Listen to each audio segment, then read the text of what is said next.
Hi, this is Roger. Thanks for dropping by. Subject for today is my Vandaceous Orchids. Another viewer request, effectively. I'll always state at the beginning of these sort of things where I venture into offering care.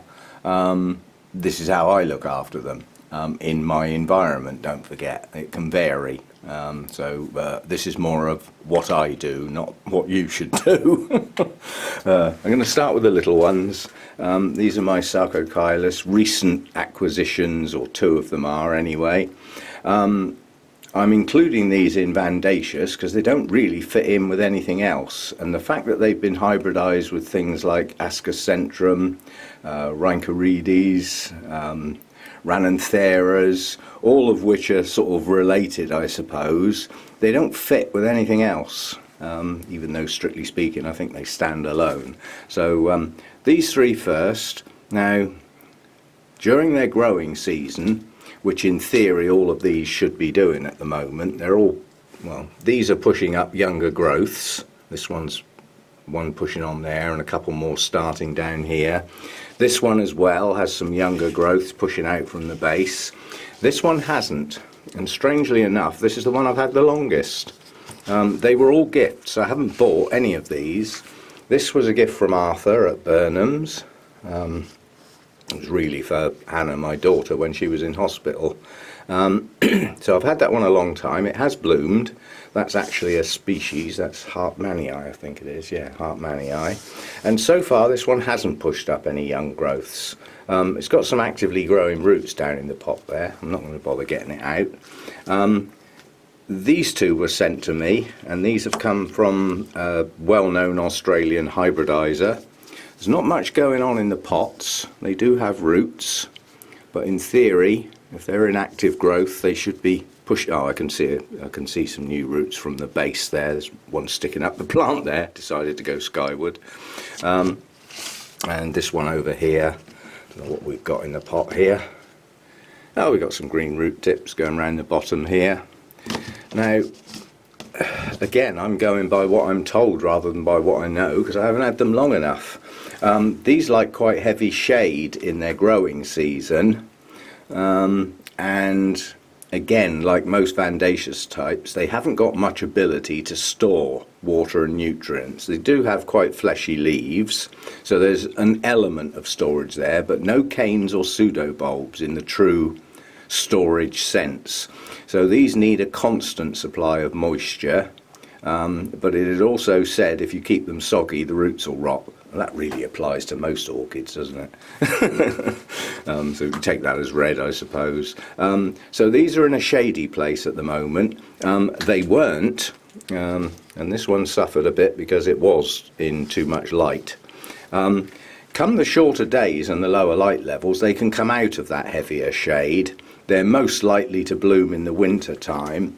And quite honestly, when we get into the winter, these will need to be kept a bit drier. You know, they'll slow up, basically. They can take pretty cool temperatures, a lot of these, you know, down to sort of 5 degrees C. But again, just because they can doesn't mean to say you do it. You see what I'm getting at? The fact that they can survive at those temperatures in the wild, they probably prefer not to. It just happens now and again. So as far as these are concerned, good humidity all the time. Don't let the roots get soggy. Quite heavy shade, I'd say Phalaenopsis or possibly even less. Quite a few people say chuck them under the bench. You know, just make sure they don't dry out when they're growing. They need, a bit like Phalaenopsis from that point of view, they need that constant supply all the time, because they're growing. And they can't store it up, so you've got to supply it. So yeah, I'm looking forward to hopefully getting some more blooms on these. These two that were both sent by the same person were in bloom when I got them. I'll do pop-ups. And the Hartmannii bloomed once for me. I think I remembered to take a picture. So yeah, I mean, these two are growing well. This one isn't. I'm hoping it's going to start thinking about pushing up some new growths from the base. Again, it is said that these don't need potting too deep. They would prefer to float their roots across the top, so I might have stuck these in a little bit deep. But in bark like this, they're very easy to just lift gently You know, if I wanted to raise that in the pot, providing it hasn't grabbed hold of the pot, I could just hold the pot and gently lift the plant, just raise it a fraction and then tap the bark down again. So it's not a repot, just to raise it. Might be to actually lower it. It's not so easy. But yeah, so I think it's a matter of don't keep the base soggy, you know. So that's how I'm looking after these. The results of the care that I'm giving them at the moment is more of an experiment than anything. And I'd like to see some more blooms on them. They're very attractive. So that's that little set of 3. Okay, we all make mistakes, and I've only just really noticed it. This is my Dimorphorchis lowii, Vandaceous type, and it's staying too wet. I think the main problem with this is it's a seedling, and you need to think about seedlings separately. It's in large bark. The thing is, it's been having the sprayer, and I think what's been happening is plants have been sprayed. Some of them might drip. A mount with quite a lot of moss on it could drip quite a lot in one place, and because the mount wasn't taken down, the drips may be going on a lower plant, and I think that's what's been happening to this, is it's been dripped on, and of course with the tray, the water sits in the tray, which it just should never do. So it's far too wet. But it has got roots going on, slowly but surely, and it's also getting too much light. Yeah, again, it's a seedling. Yeah, now in its adult phase, being a Vandaceous type, I'm sure it can take pretty high light, but it's getting too much, so I'm going to stick it on a lower shelf and make sure it doesn't get dripped on anymore.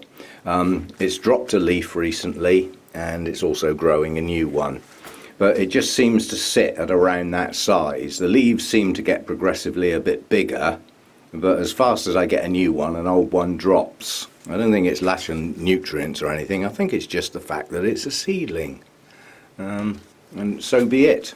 But I won't say that's growing well, because it's not, but it's alive. That's about as much as I can say. Again, Vandaceous type, as an adult you could treat it like a normal Vanda, but it's not, it's a seedling, and at the moment I think I'm getting it a bit wrong. Definitely too wet, needs to dry thoroughly in between waterings, which it isn't doing, or hasn't been for a bit, looking at the state of that bark, and too much light at the moment for the size of the plant. So we'll make adjustments and see what happens, but so incredibly slow growing, that's the problem with it. Well, this is my Ronco reedy's Bangkok Sunset, and at last it's decided to push out a new flipping root. It hasn't grown any new roots for ages, but I noticed last time I watered this, that is very difficult to miss, but that is scale at the base of the plant. And looking at the lower leaves, there's a few in there as well. It's not enough to harm the plant as such, but they'll only get worse if not dealt with. And today I've actually got a systemic pesticide mixed up in a sprayer for spot treatments of any of the mounts that I see with any signs of anything on them. Mainly, I mean, a lot of my mounts are dendrobiums, and some of the younger growths on those dendrobiums are starting to show some signs of mealybugs, so I need to get at them and stop them taking chunks out of my new growths, because they don't look very elegant. When you get a bite mark in a young growth, the mark grows with the leaf. So the mark gets bigger as the leaves get older, and they look even worse. And you know, in a bad way, you could actually lose a new growth. It could get bad.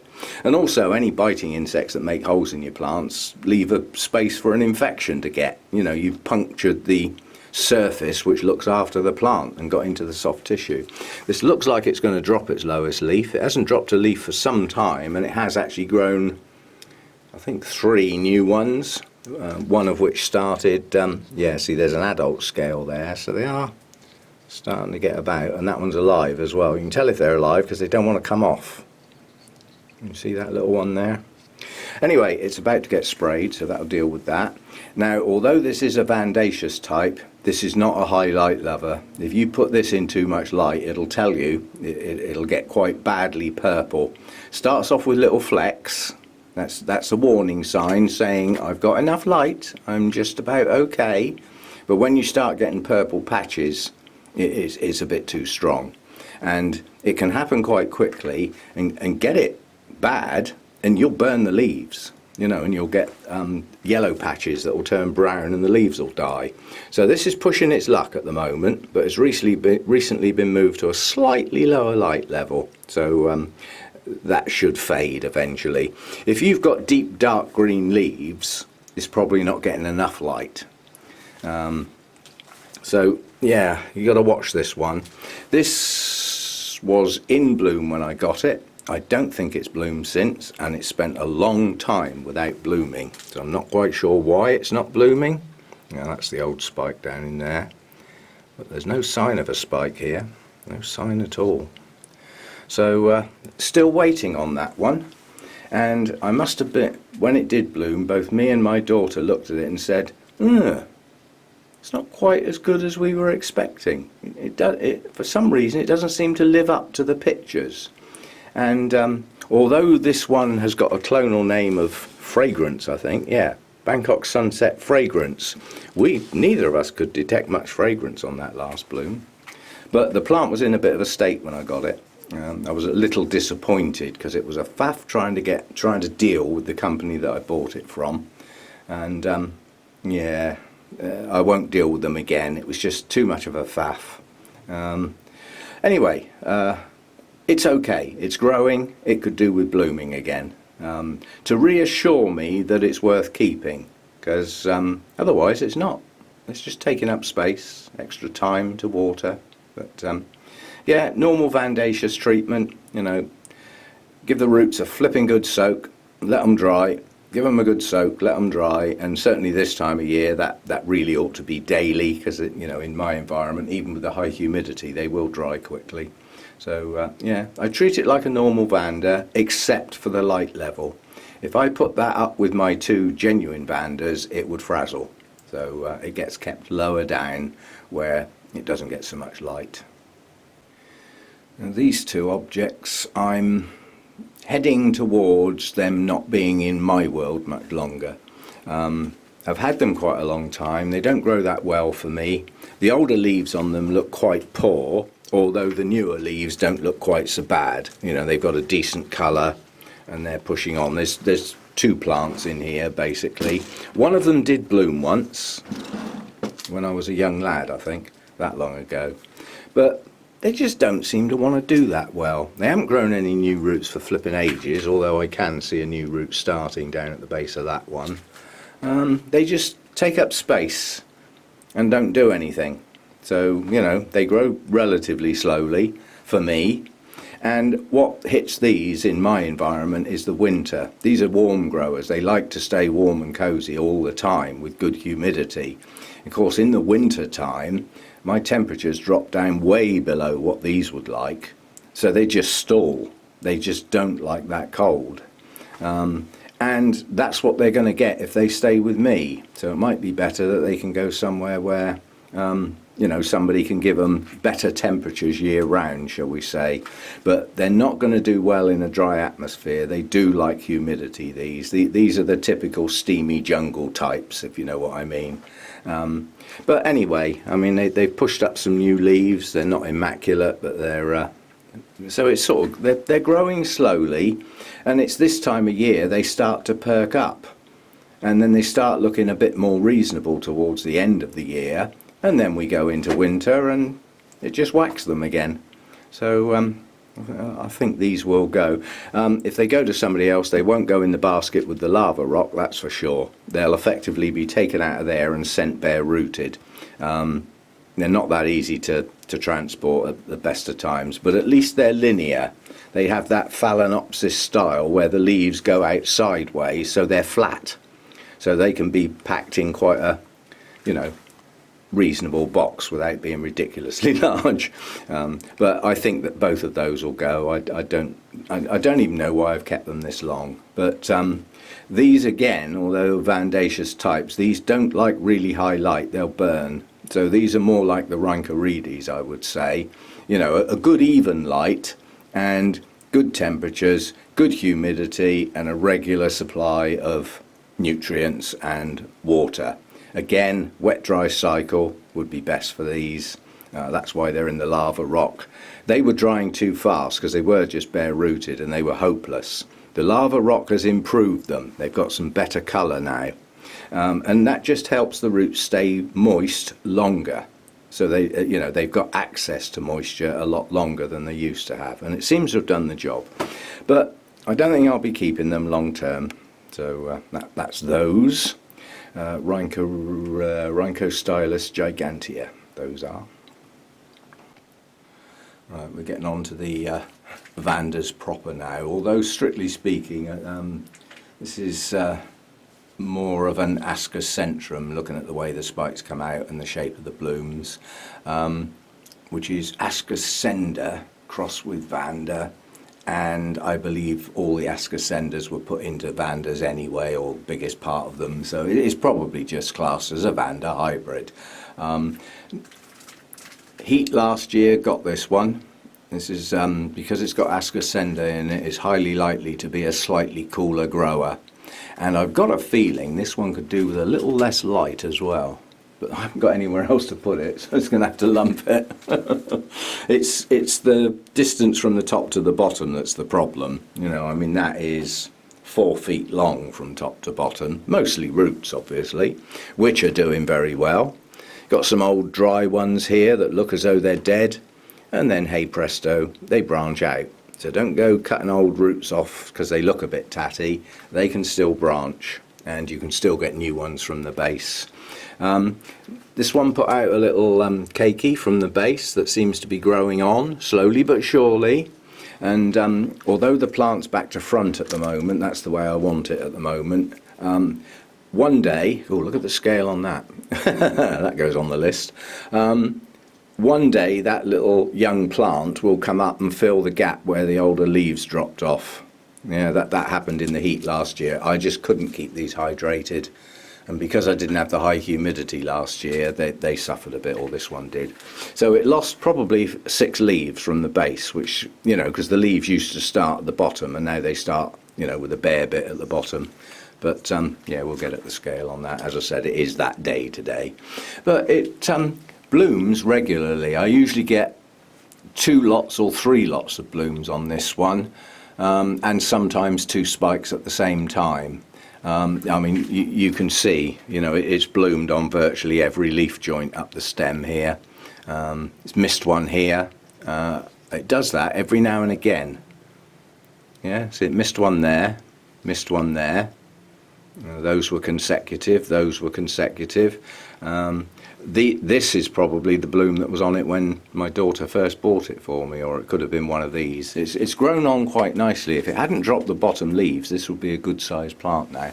But coming into bloom, that looks like it's going to be a very good spike with a lot of blooms on, and another one following on behind. So there'll be a nice succession. Lovely bright orange blooms. No name. There are so many hybrids that are that colour and that shape. So there is just no point in trying to ID it. If I could track it back to where it came from, I might be able to, but that's not possible now. It was bought from a vendor that buys their plants in, yeah, and they chop and change where they get their plants from. So they're just not going to remember. So anyway, that's that one. Bright light, possibly a little too much, but that's what it gets. And recently I've been neglecting these in as much as they normally get a soak with quite a reasonable level of feed in, and they get left in there to totally absorb it and fully hydrate the plant. And because of time load and frequency and heat and everything, lately they've been getting sprayed instead of taken down and dunked in the bucket properly. And as a consequence, I think we're getting a little dehydrated, and often when I go around with the sprayer it's just water. So I think this might be a bit short on feed at the moment, but that's about to get remedied. I've just done the RO unit, just filled up all my containers, the bucket's got fresh water in, and I can restart feeding these again properly again. But yeah, it blooms, it grows, it's sort of okay. Again, these like good humidity, air movement, all that sort of thing, but they do need these roots looking after. These need an absolute soak. At this time of year, I would suggest every single day, because they will dry. You know, I've got good airflow in here, well, it's sat on one of the circulating fans. Don't worry, it's not going to come on. It's actually turned off physically, just while I'm filming. But, you know, they go back up there, which is in the line of fire with that when it swings round. So these can have a soak for an hour in the bucket, and 2 hours later they're dry. Yeah? So it's it ought to be daily, and I've been a bit slack recently, because the heat not only doesn't do the plants any good, it doesn't do me any good. I don't mind the heat in the house, but the heat in here has got the humidity with it. You know, 28 degrees at 70% humidity is a bit draining on the old human resources, and we flag very quickly out here trying to work. So anyway, it's a dull day today. We even had a bit of rain last night, and tomorrow we're supposed to have a lot of rain and on into Saturday, but I'll believe it when I see it. And the last one is probably also my best one. It's certainly my biggest, and since I had this plant, I think it's only physically dropped one leaf. I did have a serious problem with this, not this winter just gone, the one before, where all the leaves started getting some real strange looking patches on them, but they seem to have sort of recovered. So it's not too bad now.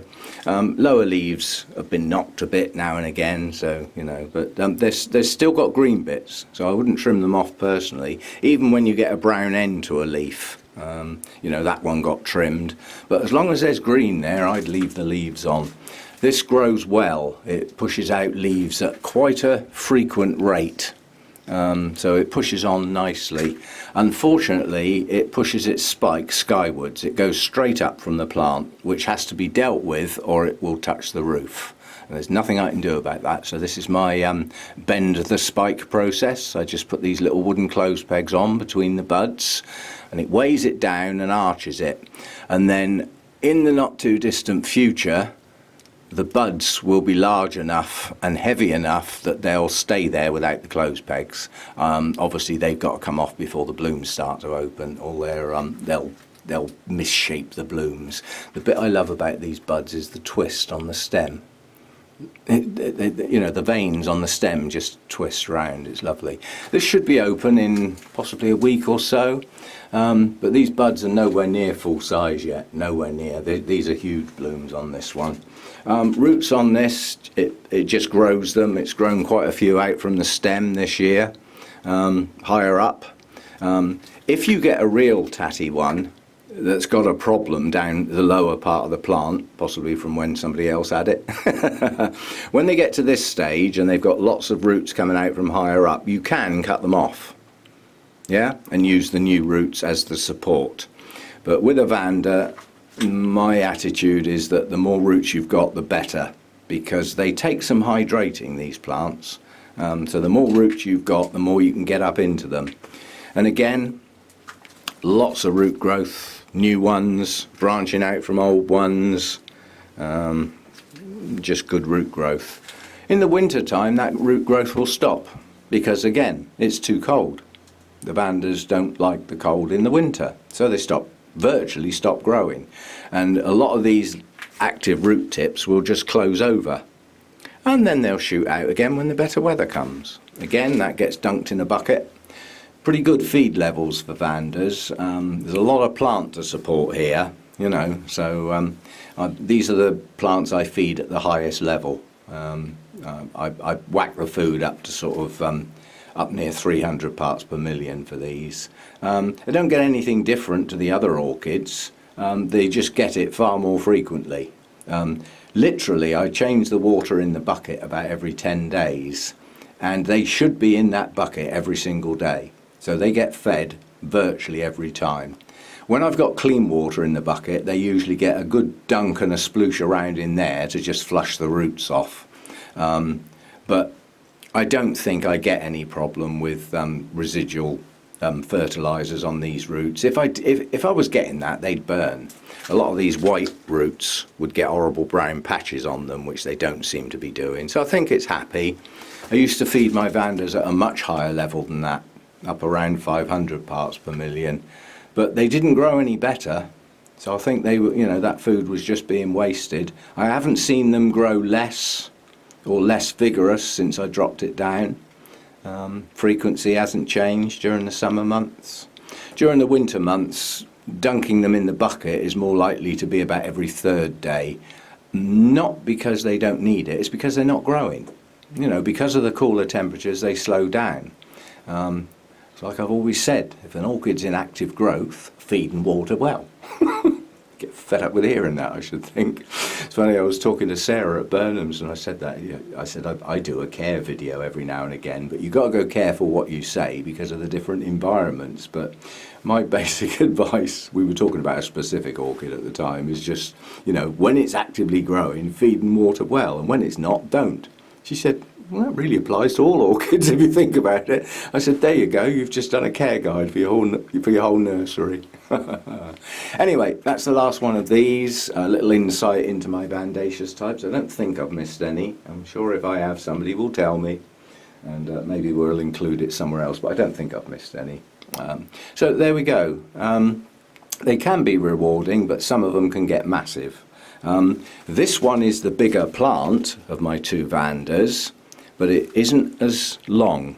This one's only about 3 foot from the tip of the roots. There we go, Hurricane Hector's off. Oh, it's a good job I've just finished then. See you next time. Bye for now.